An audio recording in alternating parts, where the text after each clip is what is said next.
This class follows my raw, unedited design process, creating a poster using only typography. This intermediate level course will guide you through this poster creation with all the details left in. Knowing the struggles of how I place items and objects and how to figure out placement is a huge part of learning design. I wanted to create a course with a challenge too.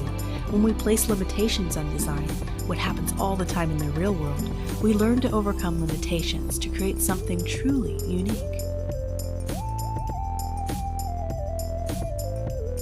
This class comes with a challenge. Can you create a poster using only type?